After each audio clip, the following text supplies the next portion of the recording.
Yesterday, when we watched Aamir Khan's latest release, Laal Singh Chaddha, in a nearly empty theatre, the destiny of the film at the box office had already been sealed. One of the biggest flops in the superstar's career. Or as the media is putting out, the biggest flop by any Khan, as Laal Singh Chaddha is now running into losses that even surpasses what Shah Rukh Khan faced with zero. Well, as India celebrates its 76th Independence Day, the times are not good for the Khans.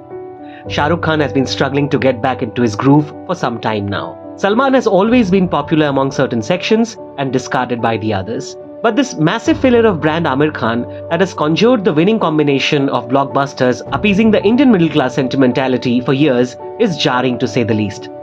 Something that demands a closer look. More so as Laal Singh Chaddha isn't one of Aamir's off-the-road attempts as in Talash or even Thugs of Hindustan. It's a film that ticks all those right boxes that has paved the golden pathway for Aamir till this mammoth setback. What changed? We question in this video and try to analyze what the failure of Laal Singh Chaddha means for the state of Hindi mainstream cinema and the country. Our understanding and expressions in this analysis is based on our personal opinions alone, as a student of cinema and as a lover of Hindi mainstream. They might differ from yours, like so many other things in India's unique diversity. We say, let it be.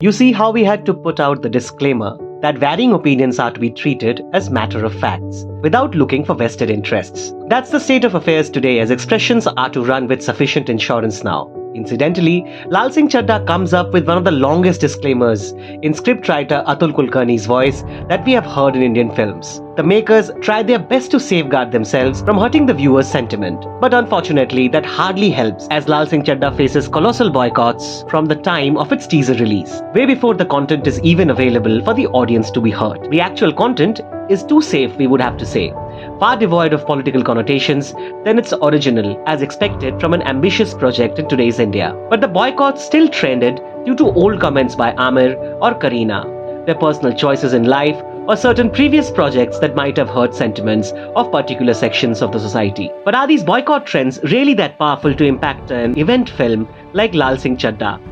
For its depiction of communal riots, there were campaigns against Mani Ratnam's Bombay. Shah Rukh's My Name is Khan faced attacks from Shiv Sena for a statement about Pakistani cricketers not being able to play in the IPL. Jodha Akbar was opposed by Vishwa Hindu Parishad, and so did Goliyon Ki Ras Leela Ram Leela, as the court had to ban its release initially. Kamal Hassan's Vishwarupam faced massive threats as the Muslim community was depicted as a group of terrorists, while Mani Ratnam's Kadal faced opposition from the Christian Democratic Party. And of course there's PK and Padmavat, two big budget projects that were accused of hurting Hindu sentiments by multiple religious agencies with strong outcries to ban and boycott the films. And yet, each of these films emerged very successful, churning gold at the box office.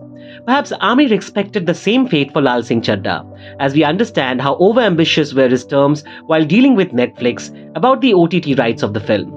He expected the Indian middle class, whose sentiment he could read, sense, and tune in favor of his projects, would again be there to his rescue, against the media bullying and political campaigns. And thereby we go back to the question, what changed for the Indian middle class in the last few years that had this tested and tried template of brand Aamir crashing down at the box office? One obvious answer is the pandemic.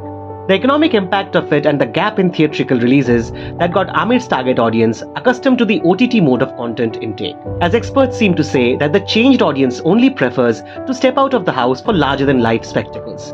Now it's only the grand entertainers that are getting them to go to the theatres. That is the reason the SS Rajamouli brand of masala entertainment is on a steep rise that so many others are trying to replicate. The logic also makes sense when we find Forrest Gump, the 1994 original Hollywood hit, trending among the top 10 films that Indians are watching on Netflix for the last few weeks. It means the buzz around Laal Singh Chaddha has reached the Indian household, but not enough to get them to the theatres after all. But the same logic falters to an extent when we look at the success of Rakshit Shetty's Charlie 777, Anik Dotto's Oporajito, Shiva Prasad Nandita's Balashuru within the Bengali belts, or Sanjay Leela Bhansali's Gangubai Kathiawadi across India. Of course, the expectations from these films were nowhere near an Aamir Khan production and doesn't match up to the financial equations of Laal Singh Chaddha. But the point stands that there are films still running, though the count is less. Laal Singh Chaddha was the flag bearer of the content of mainstream Hindi cinema, the guaranteed template that has worked for the masses from the late 80s till only a couple of years back.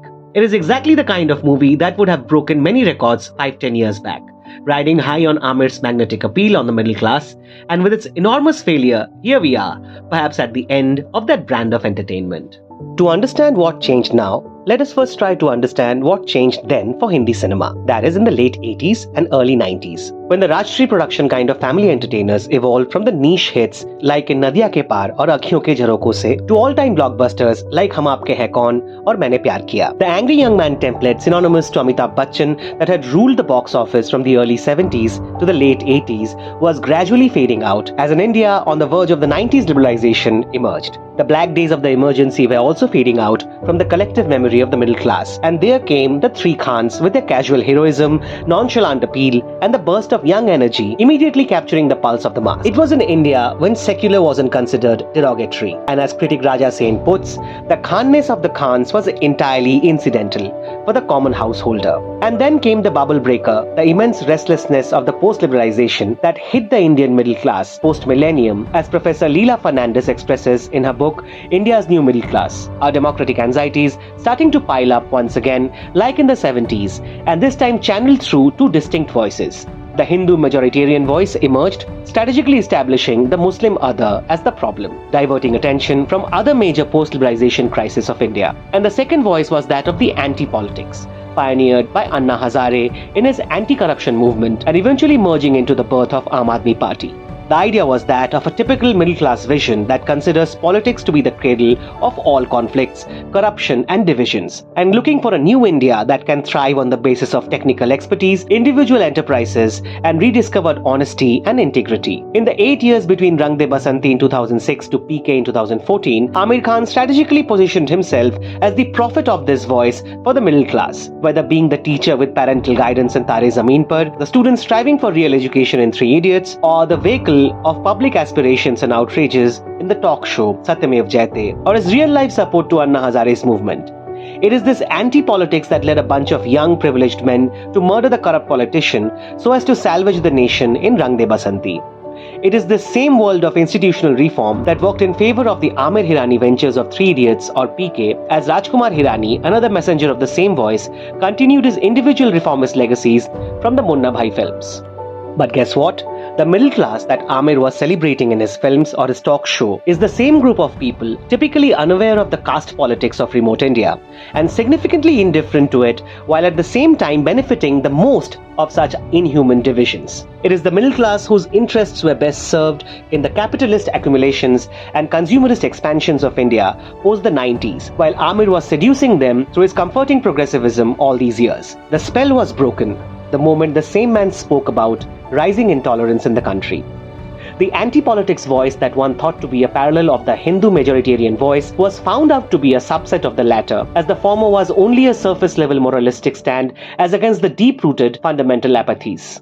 Having been bombarded with majoritarian agenda for a decade, with careful fed TV news and social media posts about the Muslim other, the middle class is no more in favor of considering self-reform to be the way for improvement. It prefers finding an easy target for venting out all its frustrations. Today we sadly miss all those common men from PK who had sent their stories of tragic godmen encounters to the media. The middle class of Lage Raho Munna Bhai washing another spit from the walls, or the masses who gathered in the border to witness the return of Bajrangi Bhaijan as carriers of peace and humanity are hardly there anymore. Or even those train passengers who listen to Laal Singh's stories with attention. Well, now we doubt whether they even exist beyond the reel. as the failure of brand Aamir demonstrates how progressive politics is hardly driven by upholding integrity from a position of power. It is driven by your influence and mobilization of social groups at the wrong end of the power spectrum in a political struggle, something that Gandhi might have also realized by the end. So it's not only the boycotts or the pandemic's impact, but also the change in the pulse of the nation in the last few years that stand against the Aamir brand. Something like Laal Singh Chaddha that questions our sense of right and wrong,